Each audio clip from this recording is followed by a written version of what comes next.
right. My name is Heather Gray, and the program is Just Peace, and I want to welcome you all to our show this evening. I want to thank Calvin up there at the board. Thank you, Calvin. You're welcome. Appreciate the love, Heather. And I'm here with Ernest Dunkley. Ernest, co-producer. Yes, wonderful. And also Rashid Nuri. We're going to be talking with Rashid. This is our monthly discussion with him. I'm looking forward to this. Here, Rashid, it's always a treat to see you. Well, thank you, Heather. I appreciate that. We've been doing this for a number of years now, right? Yeah, about 15 minutes after dirt. But one of the things, actually, Rashid has been the leading organic farmer here in Atlanta, but also in the Southeast. I'm always saying around the country as well, Rashid. But your experience and, what you can impart about agriculture is just wonderful. Now, I want you all to know, well, first of all, let me say, as I always do, the opinions expressed on Just Peace do not necessarily reflect those of Radio Free Georgia Broadcasting Foundation Incorporated, its board, staff, or volunteers. But I want to say that Rashid retired last August. No, I didn't. Oh, you didn't retire. You stepped. What did you say? What do you say you do? I stepped down as the CEO. You stepped down as the CEO of the Truly Living Well that he started years ago. He stepped down. Doesn't mean he stopped working, because he hasn't. And one of the things that Rashid has been doing, thankfully, is to work on a book about his life. Congratulations for doing this, Rashid. Thank you. Which is really quite remarkable. No, the congratulations come in if anybody reads it. Well, that's true too. That's true too. But so we're going to talk some about his book actually this evening, and I'm looking forward to doing that. But there's so much to say. We're not going to be able to cover all of it, but some of it. Like appropriately, the first chapter is called Beginnings. So what happens in the beginning here, Rashid? I was born. Where were you born?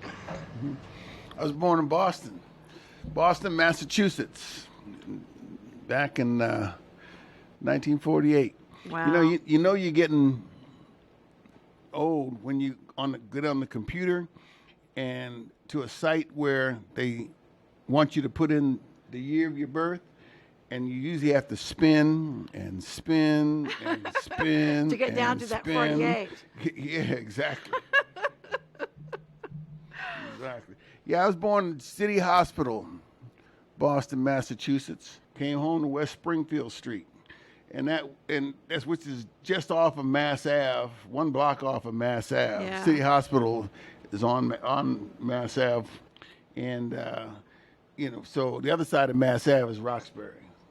So that's where we moved up there in the Lenox Street projects. So actually, just so everybody knows, I used to live in Boston as well and lived just right off of Mass Ave. Now everybody knows. Now everybody knows that. So this was the start, and you have ended up, and this is all expressed in your book, which is just wonderful. But you're just going so many different places, Rashid. So you went from Boston, then, the interesting thing is you move out to, your mother takes you out to California when you were quite young as well, right? Oh, that was after many stops.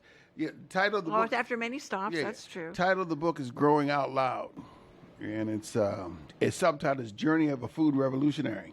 So it covers much of my 71 years, and certainly the 50 years that I've been involved with agriculture, from a lot of different perspectives. I mean, it's a polemic, it's a tutorial. I've been blessed, Heather. There are a lot of people who have a greater depth of knowledge in any particular area of agriculture. But by God's grace, very few people have the breadth of experience that I have had.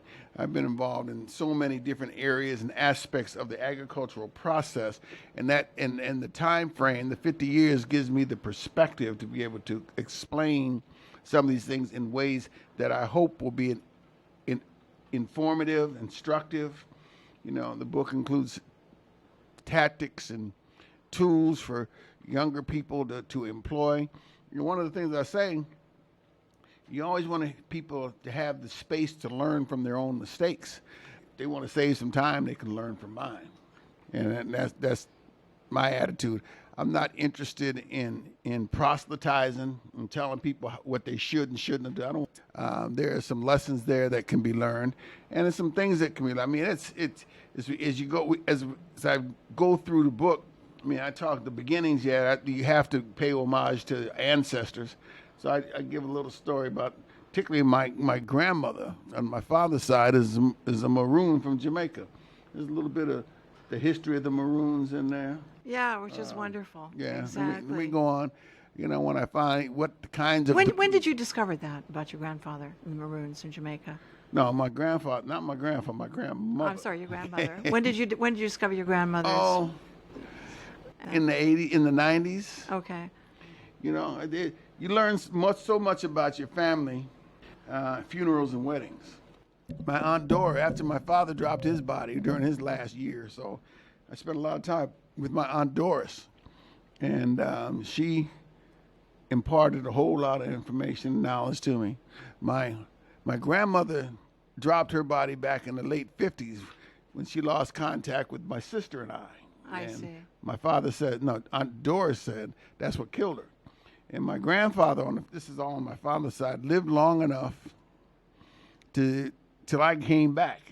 So soon, a few months after I returned, because I was separated from my father for many, many years. Right, right. And as soon as we were reunited, my grandfather got to see me, and then he dropped his body.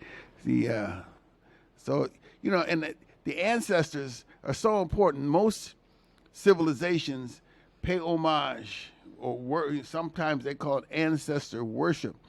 And there's science to that process. You know, if we stop and try to see what distinguishes life from death, okay? A person can be alive 1 minute and dead the next. So what happens? That spirit, that energy, the pri, chi, ki, there's a lot of names for the vital energy that makes up human beings, the distinction between them being alive and dead. And we live in a universe, the science says the universe is closed. So where does that energy go to? And that's, you know, folk transcend into the spirit world, and they're here. And my experience in my life has been that people who have dropped their bodies have a greater presence in my life dead than they did alive. Oh, really? Yeah. You know, and they're watching. And if we pay proper respect, they still protect us, guide us, if we have the wherewithal and the good sense to listen to what the spirits have to say. And so many traditions, and Ernest is much more expert on this subject than I am.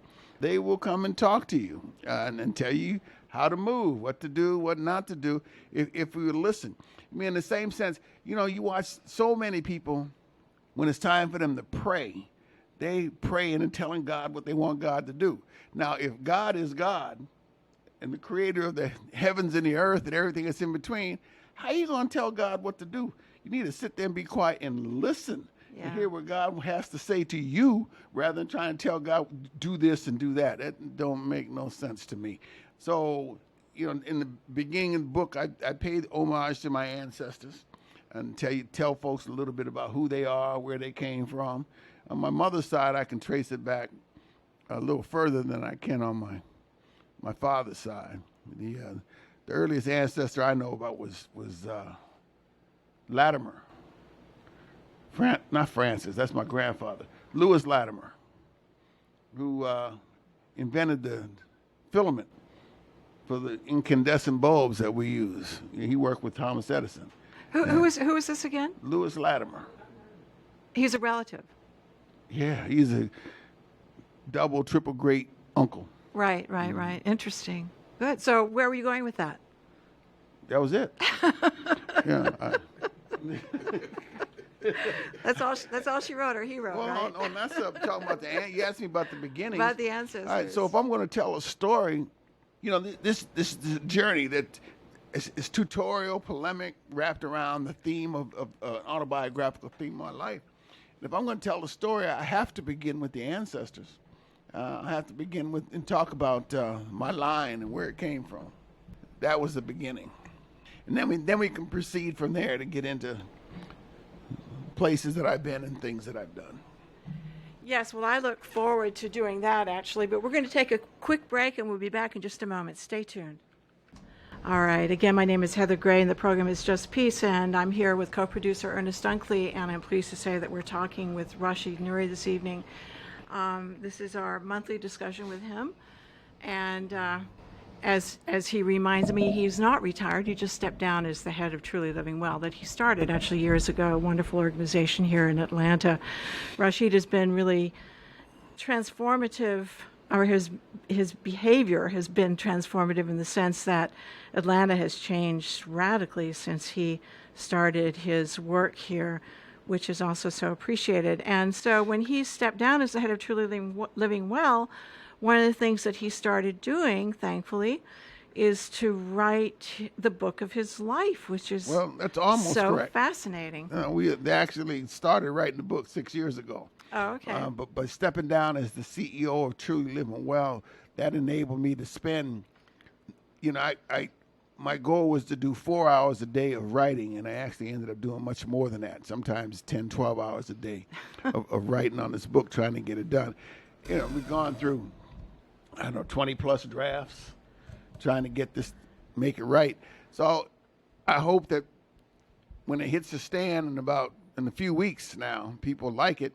On my website, which is the NuriGroup.com, if you pre-order the book, you will get a signed copy. Wow. I will sign the copy and That's deliver it great. to the individual. The book will be up, like I said, in 3-4 weeks. But anybody who pre-orders will get a signed copy of the book. Wow. And where do they go for On that my- again? on my website. Say that again. The website. The NuriGroup.com. Right. Okay. And you go there, and in the top menu it says book. Click that. Just click your way through, and we'll make sure we get it to you. Go ahead. Can Calvin. you spell that? The Nuri Group. My name. N as in Nancy, URI.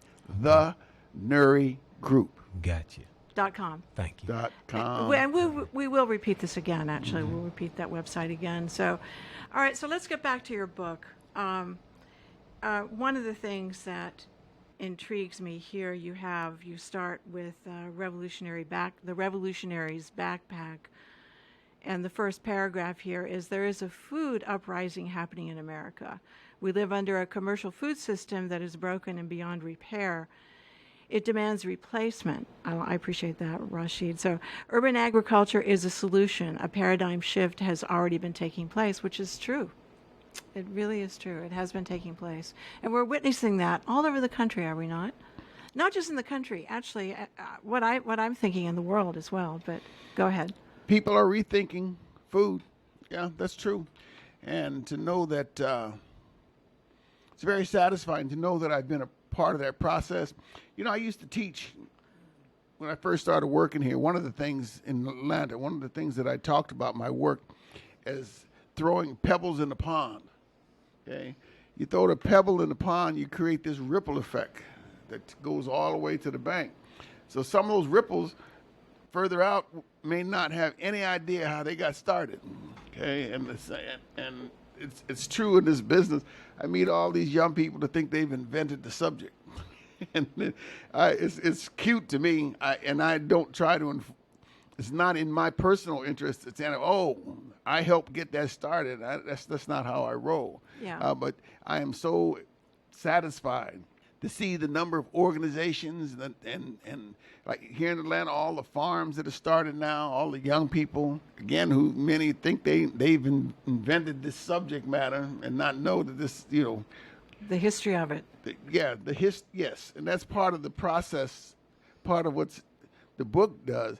And it's not, I work real hard to not say, to minimize, I did this and this. I'm just talking about what went on and what I learned and how I learned.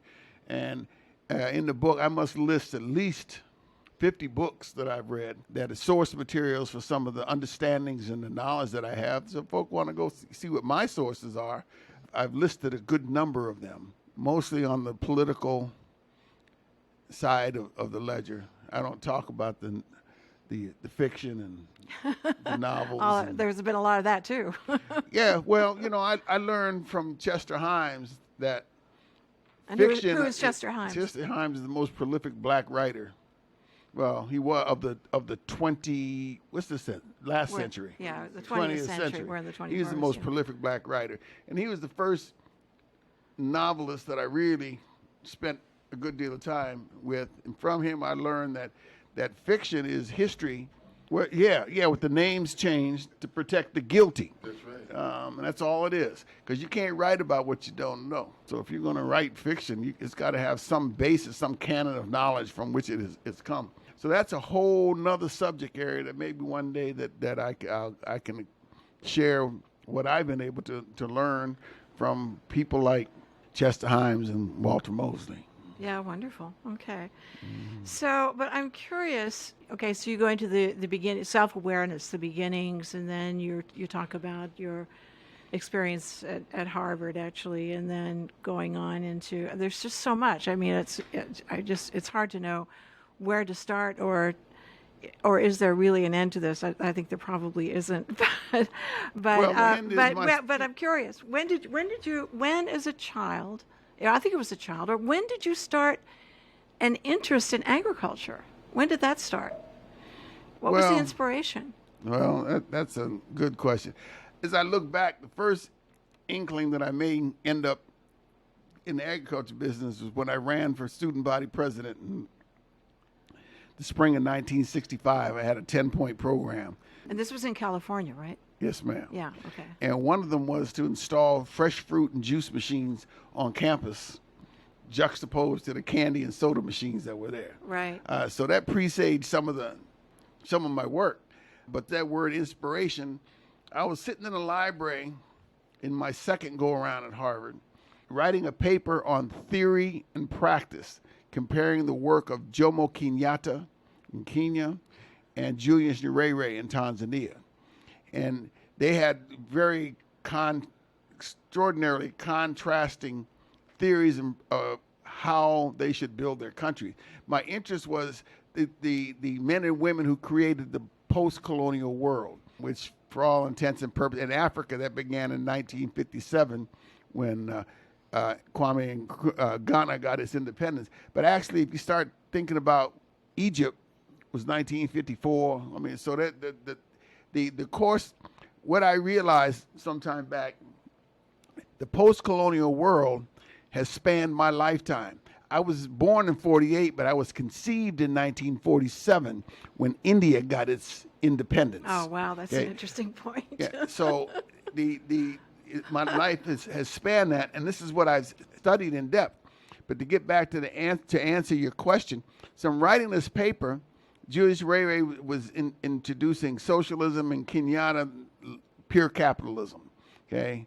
And I was reading a book by Tom Mboya, who was the finance minister in Kenya. And in this book, he says, with all the technology available in the world today, there is no reason we cannot chemically synthesize enough food to feed all the people. And I said, wow. And because I've been interested in health and nutrition, and I know all these chemicals are killing people. This technology is killing people.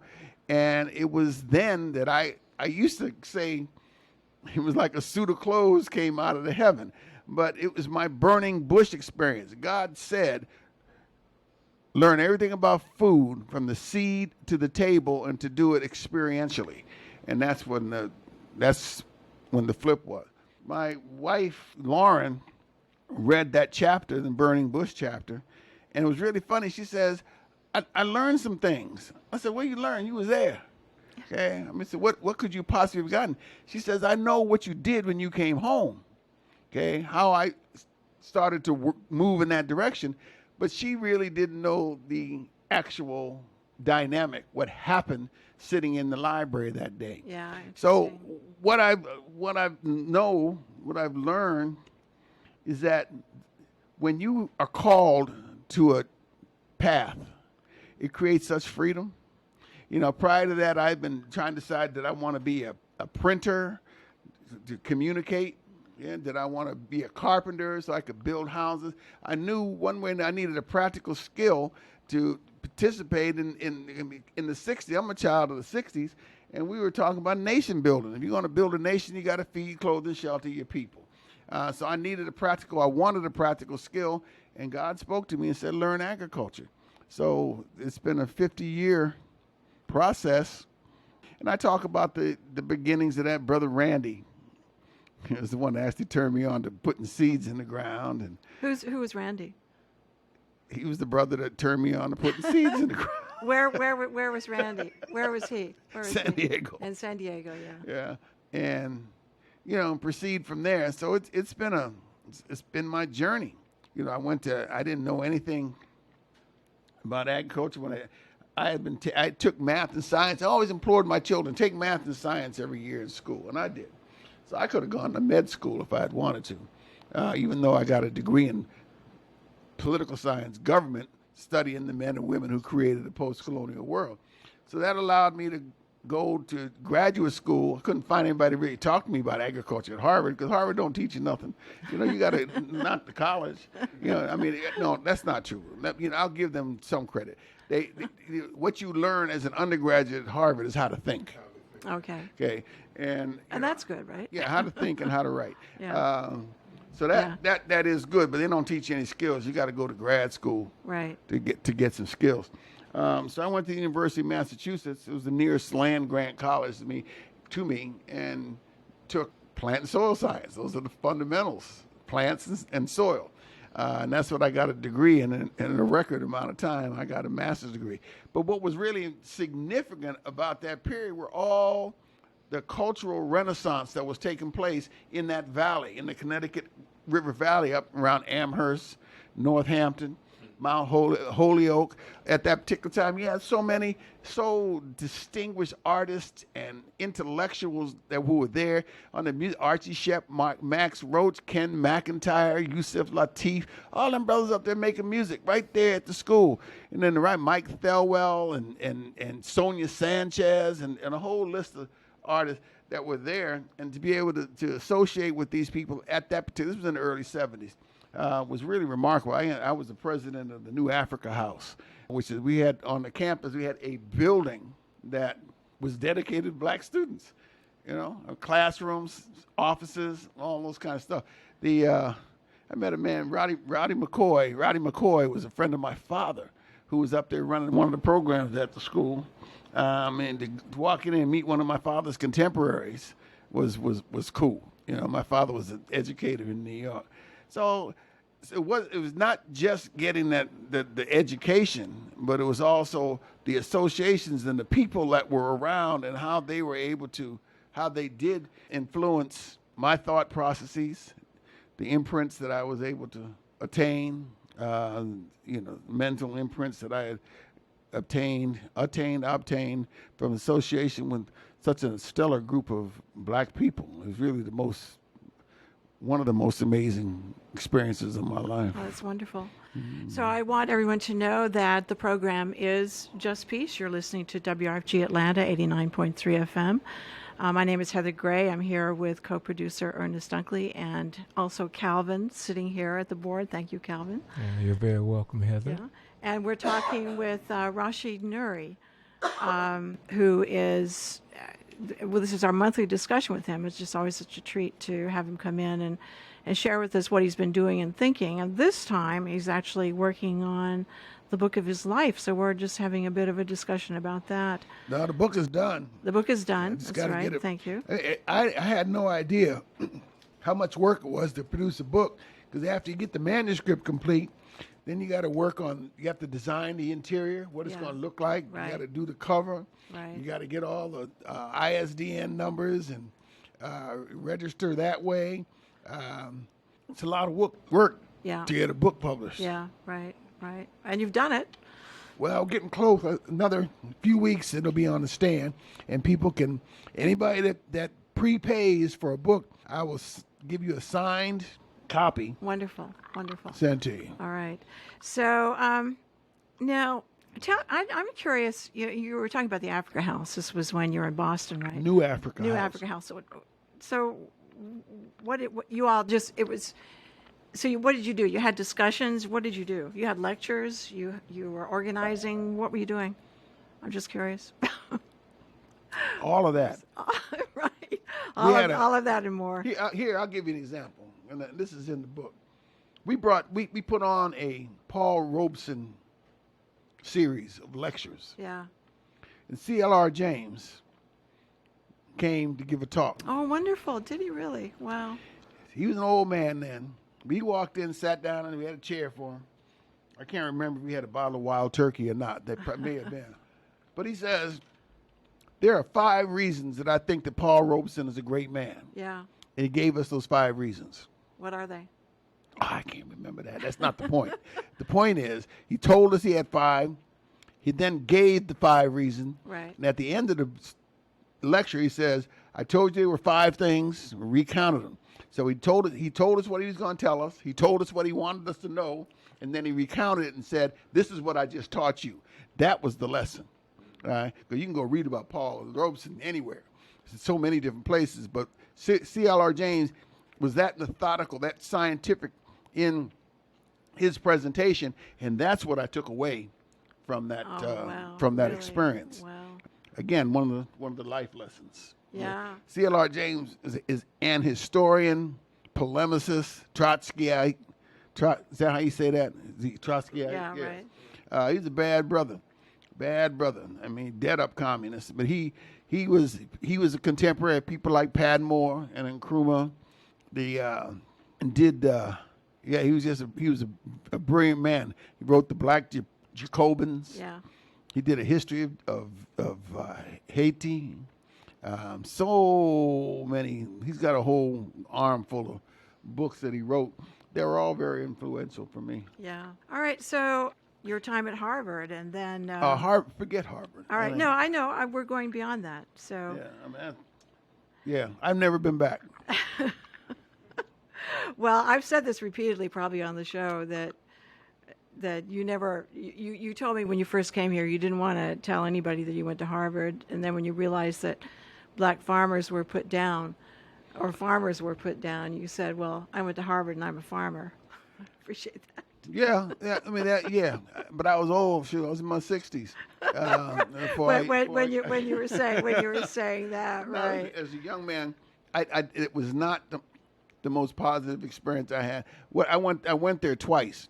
Here's what I'll say about that, and it's in the book. I went there twice. The first time, I only lived on campus for 1 semester. Yeah. Then I moved over into Roxbury and stayed with my uncle. Yeah. And I ran the streets. That's where I got my first degree, was in the streets. Yeah. I listened to music. I was running back and forth between New York and Boston. Right. Listening to all the great musicians at that time. And I would go to these clubs and they let me in. 19 years old and going into a club. And I know them people, I say, if this fool worked that hard, let him come on in here and listen to this music. And that's what I did. Worked with all the poverty programs, community organizing, Right. all different kinds of things. And that was what's significant. And then at one point I got sick, went back to California, got serious about my studies, and I outlined who I was reading and what. Came back to Boston for work with the Africa Research Group. That fell apart. I had been in school out in San Diego State. I said, let me go back. And the easiest place I could get into with the most money was Harvard. Oh, wow. Okay. So what that says to me, that's where God wanted me to matriculate. Right. And I did that. Right. But I don't have any particular reverence for that institution. You look at what the things that they have been participated in, all the murderers and barbarians Right, and it's criminals true. Yeah. that had taught. I mean, Harvard was the leading place that taught that black people had different kind of brains and can't think, and justified the white supremacy that has developed in this country.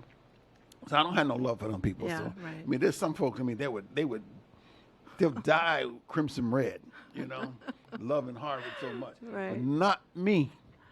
Well, talk about being black.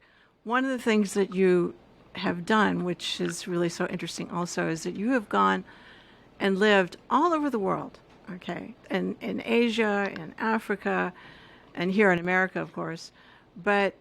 And you have, in what you do in your book is you share the experience of what it is to be black in these different cultures.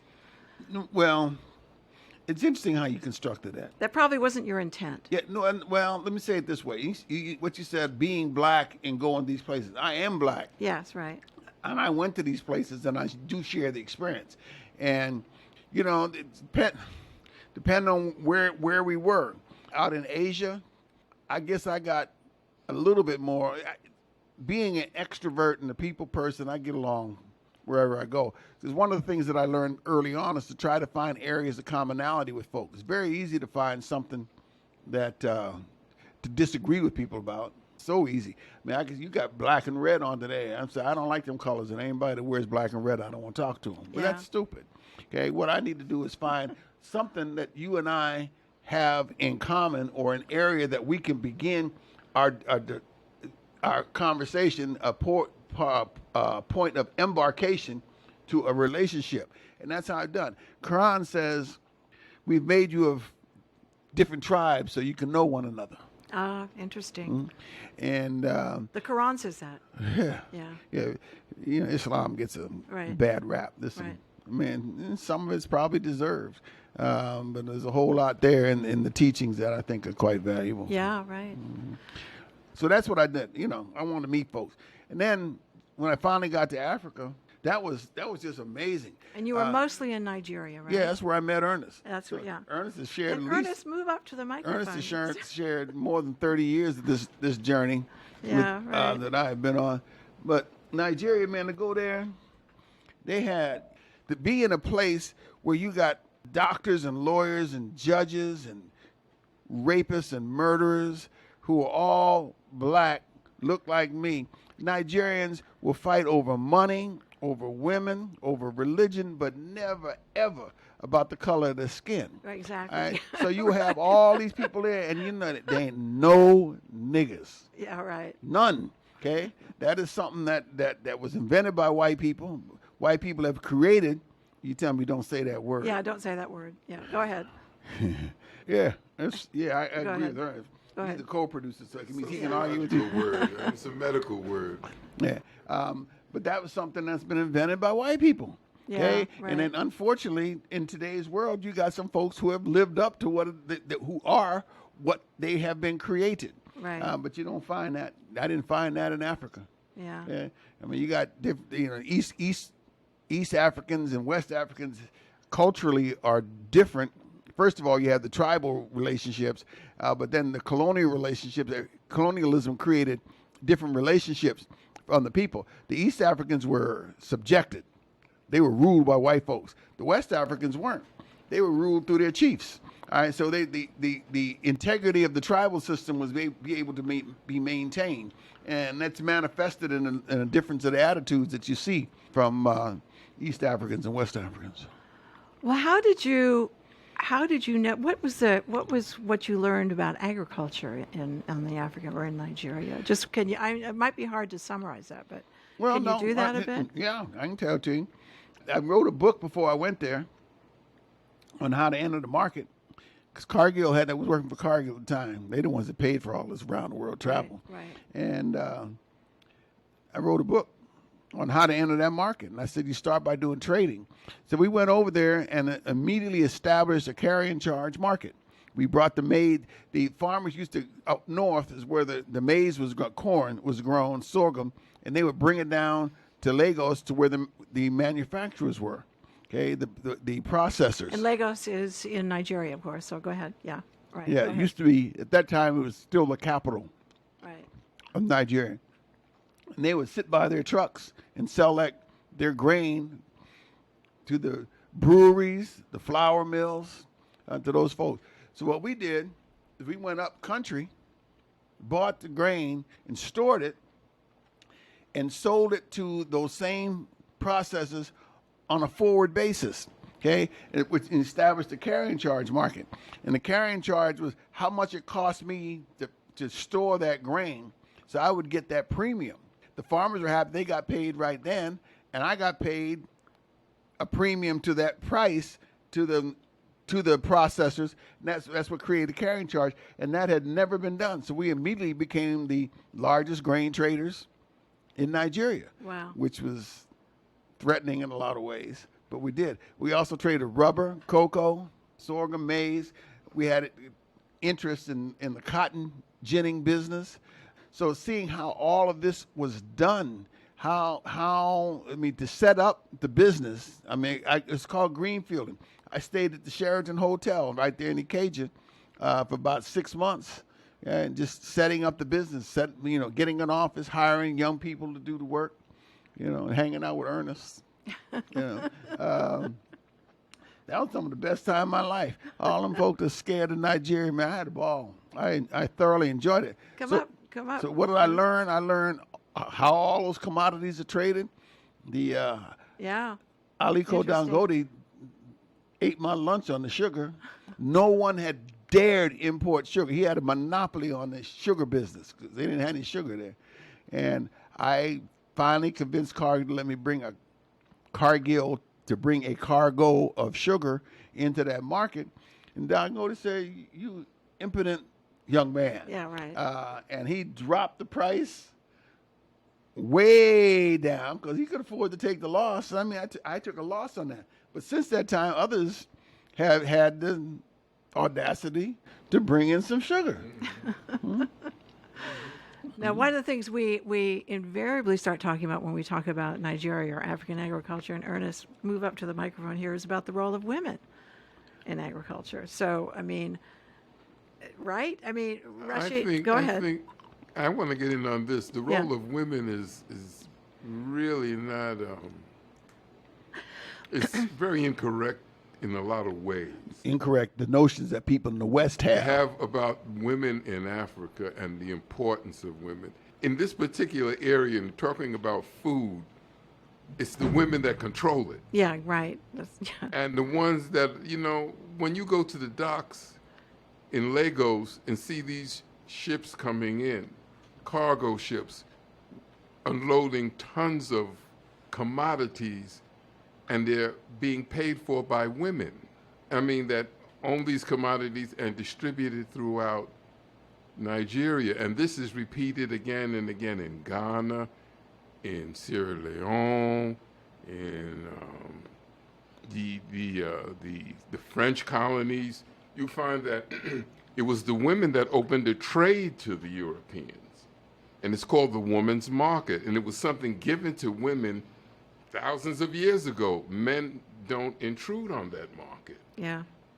And so you find women that are millionaires long before women were here, and women that are were influential in the opening of Africa, because women's market, which is generally everything you find in the supermarket. So if you can imagine Publix or Kroger's being run by women, Yeah. banking it, and to see them at the docks, but they have their warehouses there, and the first floor of the warehouses is just filled with bags of money. Well, yeah. I mean, laundry bags full of money. Right. And to see them, and the men are just there moving the cargo back and forth and the money back and forth. Wow. And the women sit on the veranda, which is where it was invented, and they see what they carry on the business. Right. Okay. So, Ernest, we need to take a quick break here. We'll be back in just a moment. Thanks for sharing all that. All right. Again, my name is Heather Gray. The program is Just Peace. I'm here with co-producer Ernest Dunkley, and we're talking with Rashid Nuri. And we've been talking about the book that he's finished. Bless you. Rashid, this whole experience of writing all this down about your remarkable life, I'm sure has been transformative for you in a lot of ways too, right? Has it been? I would think. Well, I hadn't thought of it in those terms. Yeah. Because one of the things that, thank you for suggesting in my life has been remarkable. I mean, that's nice to know that you feel that way. But for most of my life, I didn't take any time to look back at what I'd done and what I accomplished. Okay? So I was always in the moment, doing the work today and looking forward to tomorrow to continue building upon what I'd done. Right. So what writing the book has done, it has forced me to sit and get into the memories. It sent me to my own personal archives and reading some of the papers that I've written and documents that reflect the experiences that I've had. And that's been very good. You see old folks sitting on the porch rocking, and you think that their heads are empty. A lot of times, I always did. I don't know how you think. But now I realize what they're doing is going back and opening those files and looking through those files and reliving and re-enjoying the experiences that they've had. And that's an age-appropriate thing to do. You know, young people shouldn't be spending not a minute thinking about, oh, I accomplished this and I accomplished that. And 'cause they ain't got time. They need to be doing the work. But you get to a certain stage in life, it is age appropriate. Sit back and re-enjoy, re-examine all the experiences that you went through, see what you've learned, and it's through that process that the elders, the seniors, are able to share their wisdom and knowledge with the young people, if they'll listen. Okay, but today, and I guess at every stage, the elders, the seniors, are always saying, "Whoa, things just ain't like they used to be," and that's true. They're not like they used to be. You cannot buy a Coke for a nickel. We did. Or a bag of potato chips for a nickel, or gas for 35 cents a gallon. That's not going to happen again. Those are some of the things that we can remember. So, you know, part of what I've done with my book, which is entitled Growing Out Loud. Right. And so that's a double entendre that reflects the agricultural aspects of growing things, but doing it out loud. I'm also talking about the spiritual development, the intellectual development, the personal growth that I have attained over the years in terms of the relationships that I have and the lessons that I've learned as I've proceeded on this journey that's got me to where I am today. Yeah, it's wonderful. It's my life, yeah. So this is a chance to share it, and I just hope somebody want to read it. Well, I need to say, you know, at Truly Living Well, that it was wonderful for me to watch the youth, the classes of the youth, you know, and what joy these children have. Yeah, oh, you know, and looking at this, it was just wonderful to watch. Yeah, respond to that. I do. Well, yes. I mean, it's the children. You got to hand off to the next generation. Exactly. And that's part of me stepping down, was handing it off to the next generation to be able to build upon whatever legacy I have created. But the children are most important to help to reconnect people back to the soil, back to the land. That connection that man has had, humankind has had since the beginning. There is no culture without agriculture. We used to live within walking distance of where our food is produced. There is nothing more intimate than sitting down and sharing a meal with people. I can't call myself a man if I don't provide food, clothing, and shelter for my family. And thus, in the community, you can't have a nation if you're not able to feed, clothe, and shelter your people. So all this reconnecting people back to the land, and the easiest place to do it is through the children, because they don't have any preconceived notions and they're not stuck in paradigms from the past. So they are the future. The children are the future. I always said, considering the lifespan of the average lifespan of people, if I can whisper something in a child's ear, in the 2038 was the year that I had picked.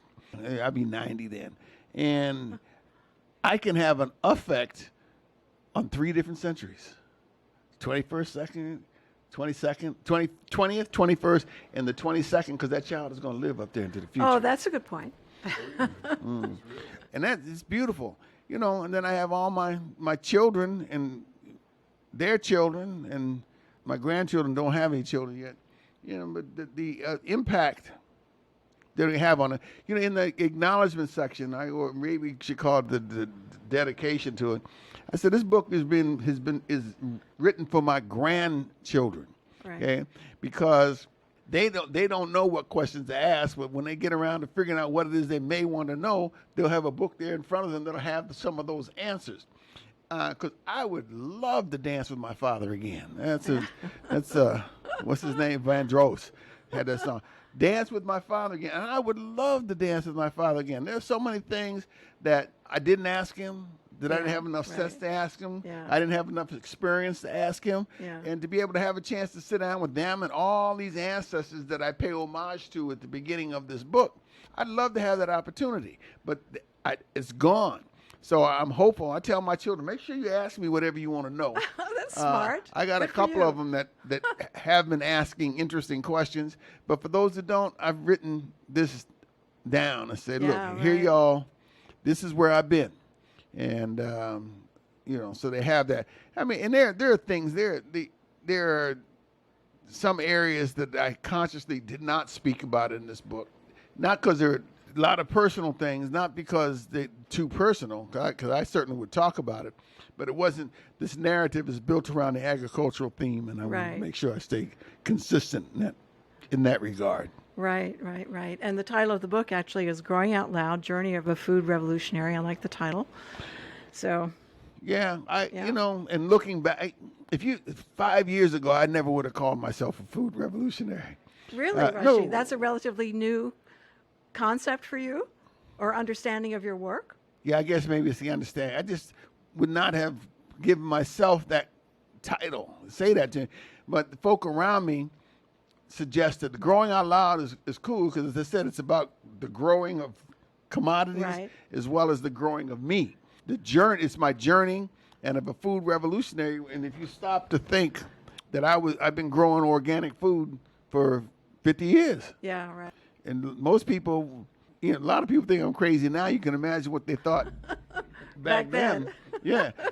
So in that sense, yes, I have been a part of the revolution, the change, the paradigm shift that has taken place in our thinking about and around food.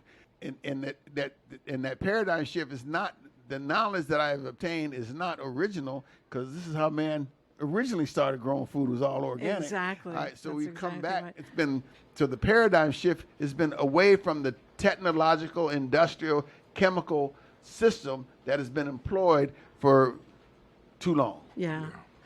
Rashid, thank you so much. Thanks for your book. I'm looking forward to seeing it when it's out. It's my website is the nurigroup.com, and if you pre-order the book, which will be out in about a month, I will sign a copy of it and get it to you. Wonderful. So we would love it if folks would go ahead and pre-order. Thank you, Rashid, so much.